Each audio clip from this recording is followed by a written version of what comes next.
The Great Parenthesis by H. A. Ironside, Chapter 11, The End of the Parenthesis.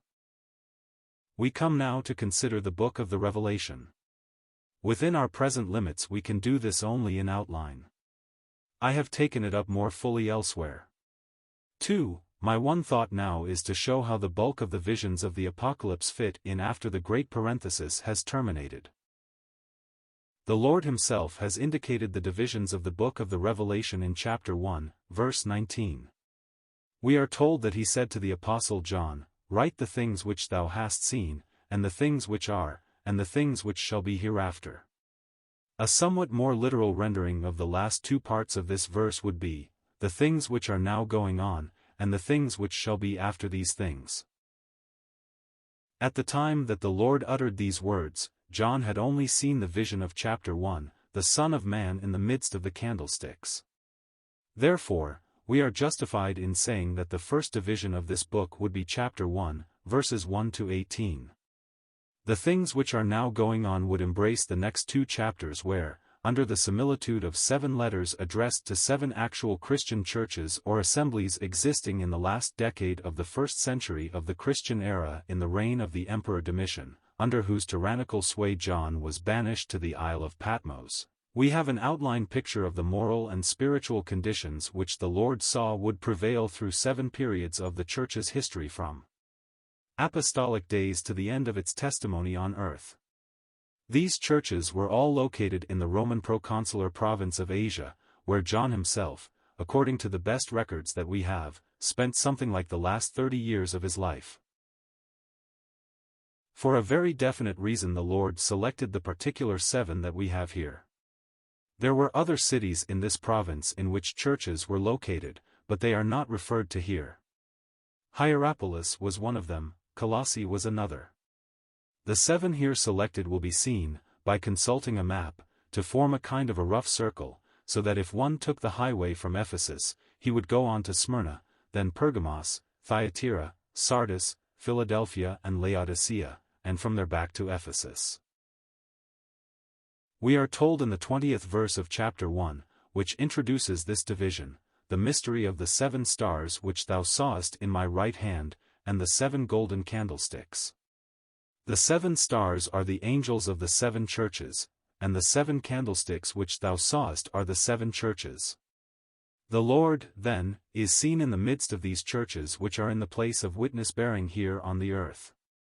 If we are only to think of the state and condition of the churches in the day when the Apocalypse was written, there is no particular mystery involved, but the mystery is now readily unfolded, for as we stand almost in the middle of the 20th century, we can look back over all the years that have gone and see how remarkably these letters fit into 7 great periods of church history. Observe, we do not have here specific historical facts as to individuals predicted. I mention this because some have objected to what has already been said because of the fact that the great outstanding characters of church history seem to be utterly ignored. How, one commentator asks, could the letter to Sardis, for instance, speak of the great state churches of Protestantism when there is no mention of Luther, Calvin, or any of the other outstanding heroes of the Reformation? The answer, of course, is that we are not dealing here with events or persons so much as with principles. In the letter to Sardis we see the moral and spiritual condition of Protestantism, and that is what the Spirit of God sought to make known. The most convincing proof that this suggested interpretation is the correct one is this: if we were to change the order of these letters in any degree, we would have confusion, but taken as they are, everything is in perfect accord with church history. We cannot, for instance, substitute Sardis for Smyrna, Laodicea for Thyatira, Pergamos for Ephesus, or make any other change without spoiling God's wonderful portrayal of the prophetic story of the Church. According to this view, then, we are now living in the Laodicean period of church history. Ephesus sets forth the early days when living apostles still ministered to the church on earth. Smyrna pictures the moral and spiritual conditions prevailing in the days of the 10 great outstanding Roman persecutions. Pergamos tells of the union of church and state in the days of Con, to heed his voice. They agree perfectly with the seal judgments. But in chapter 7 we have a parenthesis between the sixth and the seventh seals, and here we find 144,000 Israelites sealed before the Great Tribulation actually begins. The angel is instructed to hurt not the earth, neither the sea, nor the trees, till we have sealed the servants of our God in their foreheads, verse 3. In the latter part of the chapter we have a vision of a great multitude of Gentiles who will be saved in that day.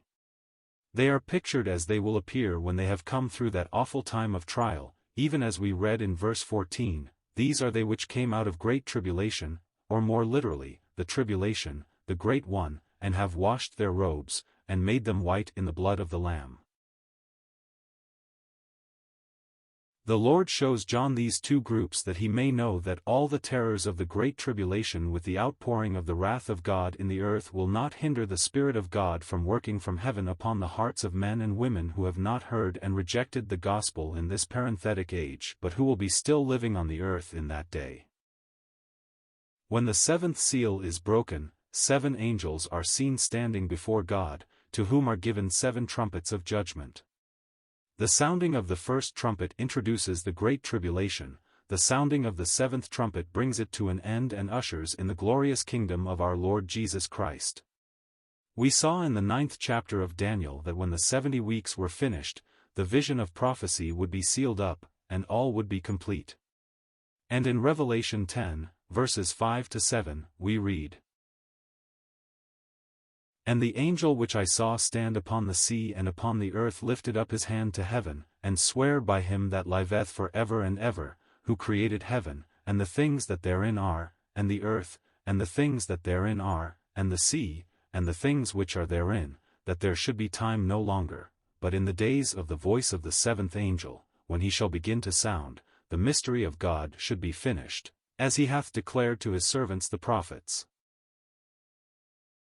The expression, there should be time no longer, does not actually mean that eternity was about to begin, but time is used here in the sense of delay, as if one has an appointment at a certain hour and waits expectantly for another who has agreed to meet him, and finally, disappointed, says, there is no more time, which simply means that he cannot longer delay.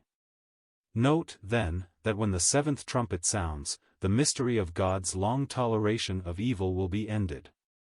Everything will come out in the clear, and God's ways with men will be fully justified.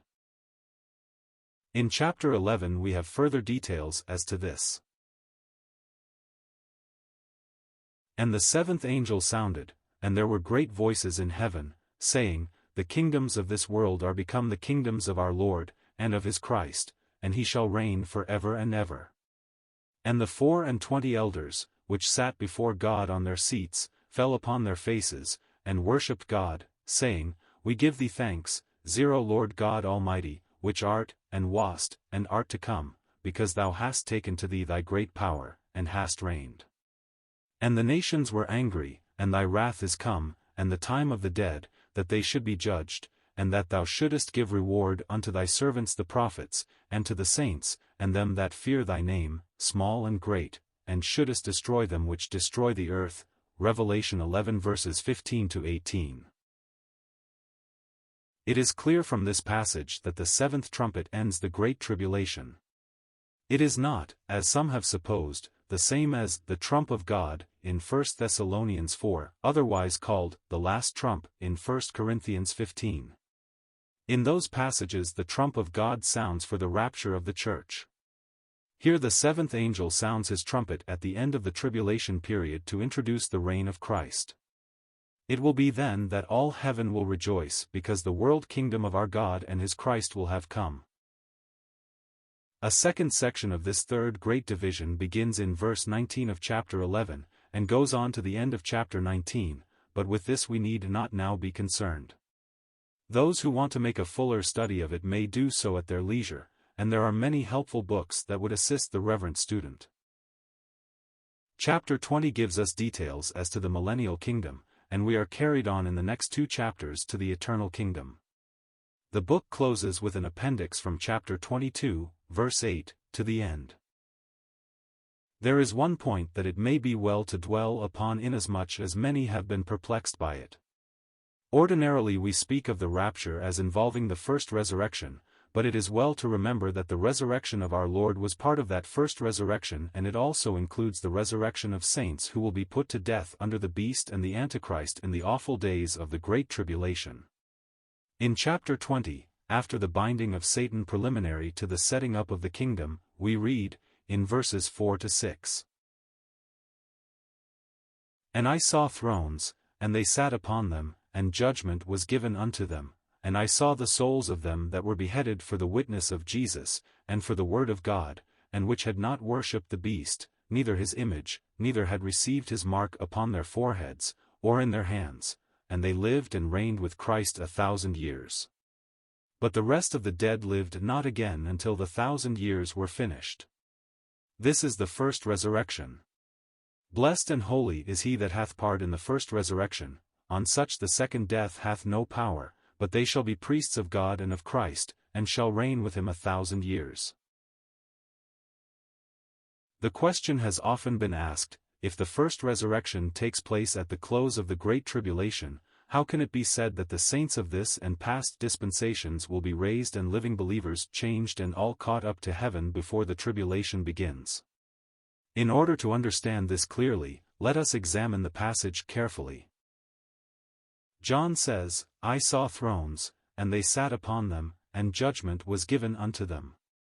This has been translated, I saw thrones, and sitters upon them to whom judgment was given. Now this is a distinct group, and refers clearly to those symbolized by the 24 elders who have already been before us in these marvelous visions of God. These are the saints of the church age and of past dispensations. Then John indicates another class. He says, And I saw the souls of them that were beheaded for the witness of Jesus, and for the word of God, and which had not worshipped the beast, neither his image, neither had received his mark upon their foreheads, or in their hands, and they lived and reigned with Christ 1,000 years. The resurrection of this group completes the first resurrection. None others of the dead will live again until the millennium is past. Speaking of both these groups, the Spirit of God says, this is the first resurrection, and a blessing is declared as the portion of all who participate in it and who will be priests of God and of Christ and reign with him 1,000 years. With this millennial kingdom, human history on this earth will be concluded.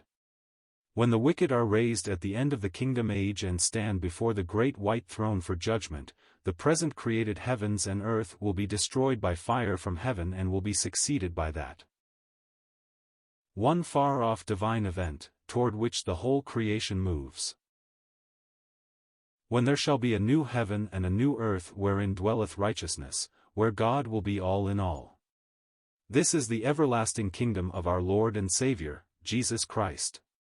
It consists of two aspects, the heavenly and the earthly, but the new heavens and the new earth will be in such intimate relationship with the new Jerusalem descending from God out of heaven, linking both together, that it can be said when that eternal day begins, God himself shall be with them, they shall be his people, and he will be their God. Nothing will be permitted to disturb the happy relationship existing between God and his saints. The whole problem of good and evil will have been threshed out, if I may use such a term, during the ages of time, and those who are saved will be the exhibit of the grace of God through all the ages to come.